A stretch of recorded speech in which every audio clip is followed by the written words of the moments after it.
All right, so I was going to give you guys a little bit of a garden update. I haven't posted this update since all of my brassica trouble. You know, we had thought that maybe it was slugs. I don't know what it is or was, but I have since got a handle on things, so that's good news. So I'm going to take you up there and show you what those brassicas look like. But before I did, I thought I'd just show you that the crimson clover is coming into bloom and the bees love it.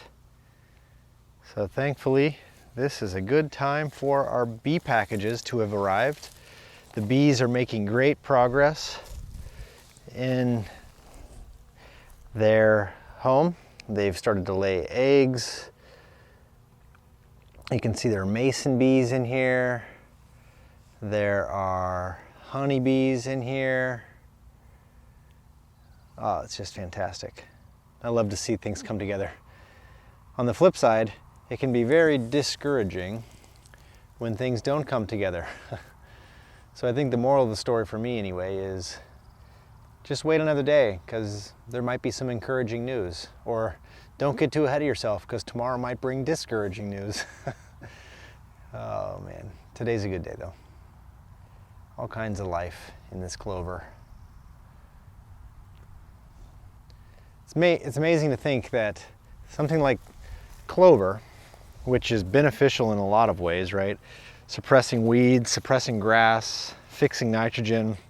It's visually nice to look at, but it's also a food source for the food that I eventually get to consume. So the bees go about developing colonies and spreading pollen, helping fruit grow. One of their byproducts, of course, is honey. I couldn't otherwise consume clover myself and find much nutritional value in it. But after a bee has had its way with it, you get to actually consume that clover in a roundabout way. So the same thing applies to sheep, right? You can take something like this very invasive and prevalent quackgrass, which you can see I've since flail mowed all around the garden here to knock it down. This quackgrass, which I can't consume, right? Though it does have a lot of crude protein and dry matter, it's got a lot of fiber. But a sheep, on the other hand, can convert this product into food, which I can ultimately benefit from in many ways.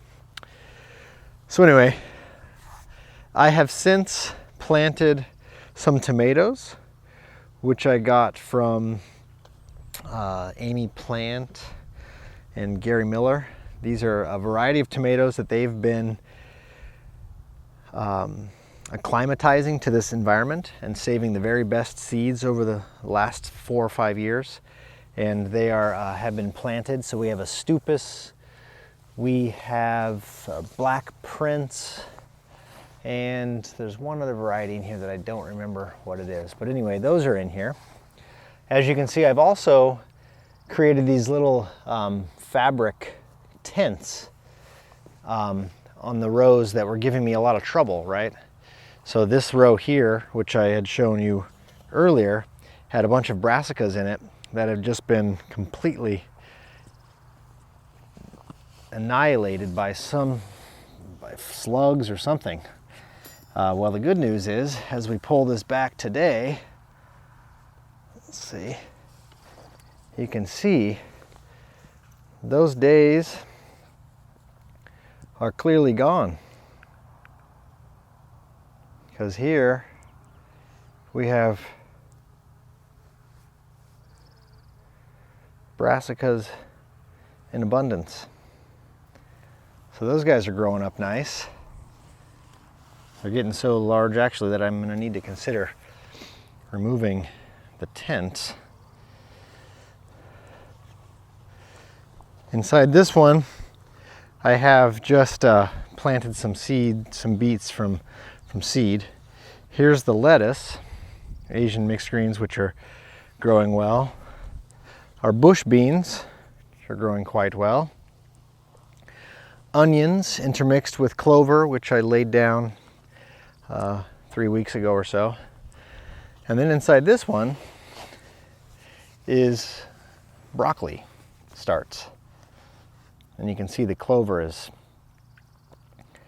really doing well underneath this fabric tent.